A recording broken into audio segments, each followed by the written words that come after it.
একটা অবস্থা আমাদের দেশে, আমাদের শহরে, গ্রামে গঞ্জে।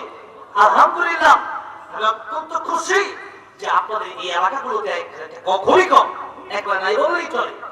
এই বিষয়গুলো সিলেটে আছে, চট্টগ্রাম আছে, বিবাড়ি আছে, বগুড়া আছে, বাংলাদেশের অসংখ্য জেলাগুলোতে, অসংখ্য বিভাগগুলোতে অসংখ্য অমৃত মাজার রয়েছে।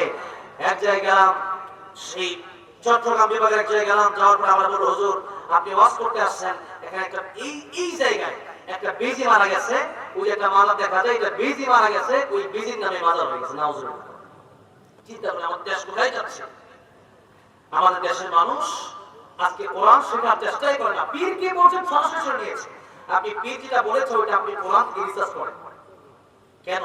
আপনি তো বাংলা পড়তে পারেন, আপনি কোরআন শরীফ যদি নাও পড়তে পারেন, আপনি একজন আলেমের সাথে বসে, যে হুজুর আপনাকে আমি 10,000 টাকা দেব, আপনি আমার কোরআন শরীফটা শিখিয়ে দেন এবং কোরআন শরীফের বাংলা তর্জমাটা আমার পুরো খতম করে শোনান। সব জায়গায় টাকা খরচ করতে পারে বাঙালি, কিন্তু কোরআন শরীফ শিখতে গিয়ে, কোরআন শরীফ শিখে দিয়ে টাকা খরচ করতে পারে। এই জাতির কপালে দুর্ভোগ আসবে না, কার কপালে আসবে?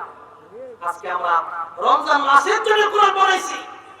আজকে আমরা কোরআন রমজান মাস যখন চলে গেল, কোরআন মসজিদে দিয়ে আসছে, যে হুজুর এই কোরআন শরীফ দরকার নেই, যে তো ময়লা হয়ে যাবে মসজিদে। আজকে কোরআনের প্রতি আমাদের যত্ন একেবারেই কমে গেছে। কোরআন ময়লা হয়ে গেছে, করে টিভি পরিষ্কার করি, টিভির গিলাফ হয়েছে, কিন্তু কোরআন শরীফের গিলাফ। এই জন্য কোরআন রমজান মাসে নাজিল হয়েছে বিধায় রমজানের দাম এত বেশি। কোরআন শবে কদরের নাজিল হয়েছে, শবে কদরের দাম হয়ে গেছে হাজার হাজার মাসের চেয়ে উত্তম। কোরআন যার কাছে আছে তার দাম বেশি। আমার কাছে কোরআন আছে, আমি মনে করি আমার টেনশন নাই, না আছে দুনিয়াতে, না আছে আখিরাতে। কোরআন যার কাছে আছে, আর দুনিয়ার চিন্তা কেন করব? যেহেতু আমি আখিরাতের দিকে আমি ধাবিত হচ্ছি, দুনিয়া আমার জন্য ফিরে আসবে। কিন্তু যখন আপনি দুনিয়া তালাশ করবেন, আপনি আখিরাত তো পাবেন না, আমল হবে ছাড়াও যাবে। এত বড়। এই জন্য এই দুনিয়াতে আপনি বাঁচবেন কয় বছর? 40 বছর, 50 বছর, 60 বছর, শেষ। আখিরাতে জান্নাতে বাঁচবেন কয় বছর?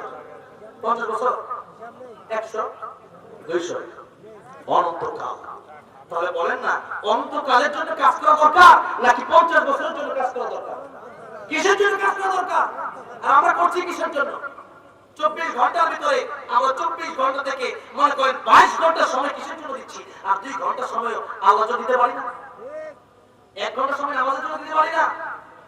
প্রতিদিন আপনি তেলাওয়াত করেন 1 পৃষ্ঠা, নিয়মিত কোরআনের সাথে আপনার সম্পর্ক হোক। আল্লাহ শুধুমাত্র কোরআনের সাথে সম্পর্ক হওয়ার পরে আপনাকে জান্নাতের মালিক বানায় দেবেন। তাফসীরে মাযহারি অনেক বড় গ্রন্থ পড়েতা তিনি লিখেছেন আল্লামা কাজী সানাউল্লাহ পানিপতি রাহমাতুল্লাহ আলাইহি। একজন মানুষ শুধুমাত্র কোরআন শরীফ পড়তে পারত না, কোরআন শরীফ পড়তে পারে নাই, শেষ বয়সে গিয়ে এই কোরআন শরীফের লাইনে লাইনে শুধু আঙ্গুল ঘোরাতো আর বলতো, ইয়া আল্লাহ কা কালাম হে মাওলা কা বাত হে। আল্লাহর কথা, আল্লাহর কালাম, আল্লাহ তোমায় ভালোবাসি, কোরআন শরীফ পড়তে পারি না। এই কথাটা বলতো। আল্লাহ এই কথাটা বলার কারণে তার কবরটাকে জান্নাতের বাগান বানিয়ে দিয়েছে। কোরআনের সাথে একটা গিলাফ লাগলে, 5 টাকার গিলাফ লাগলে ওটার দাম বেড়ে যায়, 10 টাকার রেহান লাগলে ওটার দাম বেড়ে যায়। আচ্ছা বলেন, 10 টাকার কাপড় লাগলে যদি দাম বেড়ে যায়, আমরা তো এমনিই দামি, আমরা দামি না? বলা করে করলাম না, বনি আদম, আল্লাহ সবচেয়ে সম্মান করে দিয়েছেন বনি আদমকে। এখন কোরআন হচ্ছে গায়রে মাখলুক, আমরা হচ্ছে মাখলুক। এখন আল্লাহর কালামের সাথে যদি আমরা আমাদের এই জীবনটাকে সংযুক্ত করতে পারি, বলে তো আমার দাম কমবে না বাড়বে? কেমন বাড়বে? আকাশ চুম্বি বাড়বে। এই বাড়ার কোনো তুলনা হয় না। এই জন্য পৃথিবীতে যারা কোরআন শরীফ, যারা কোরআনের সাথে সম্পর্ক করে গিয়েছেন, তাদের দাম কোনোদিন কমবে না, চির জীবন মানুষ তাদেরকে মনে রাখবে। আর যারা কোরআনের সাথে সম্পর্ক করে নাই, দুনিয়ার পেছনে ঘুরেছে, এদেরকে যদিও মানুষ সাধারণত কিছুদিনের জন্য ভালোবাসে, কিন্তু এক সময় বলে লোকটা এরকম ভালো ছিল। আমার ভাইরা, আমার বলবো এইরকম। তাহলে সব সময় আমরা চলবো আমার আল্লাহ কি বলেছেন, রাসূল কি করেছেন, এটার নাম ইসলাম। বাবা কি বলেছেন, দাদা কি করেছেন, ওটার নাম ইসলাম হতে পারে না। ওটা হিন্দুরা মানে, এটা আমরা মানতে পারি না। এই জন্য আসেন আমার ভাইরা, আমার বলবো যে শিরকের মাধ্যমে আপনার আমল নষ্ট হয়ে যাবে। কোনোভাবেই শিরকের কাছে যাওয়া যাবে না। আরেকটা গুনাহ আছে, এটার নাম হচ্ছে গীবত। ইউহিব্বু আহাদুকুম ওয়া লা ইয়াগতাব বা'দুকুম বা'দা ইউহিব্বু আহাদুকুম আন ইয়াকুলা লাহমা আখিহি মাইতান ফাকারিহতুমু। আল্লাহ বলেন তোমরা কি কোনো মৃত ভাইয়ের গোশত খাওয়া পছন্দ করো? তাহলে তোমরা গীবত করো না। গীবত করলে মৃত ভাইয়ের গোশত খাওয়া। নবীজি বলেন দুইটা কোটি তোমার সমস্ত আমল তার কাছে চলে যাবে, তার সমস্ত গুনাহ তোমার কাছে চলে আসবে। বলেন তো সারা মাস রোজা রাখলাম, এখন বললাম দোস্ত শুনছনি ওই যে হুজুরটা আছে না, হুজুরটা ভালো না, সুবিধার না, হুজুরটা বলছে না, এই যে কথা বলছেন শেষ। সারা রমজানের আমলে এক কথাই শেষ। তাহলে গীবত করা যাবে? আরেকটা কথা বলে যে অনেকগুলো কথা, তিনটা কথা আমি স্পেশালভাবে বলছি।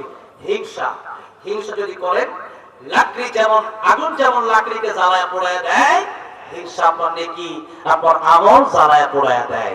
সুতরাং শিরক করা যাবে, গীবত করা যাবে, পরনিন্দা করা যাবে, সমালোচনা করা যাবে না। পারলে কোনো গান গান, আর না পারলে বদনাম করার দরকার নাই।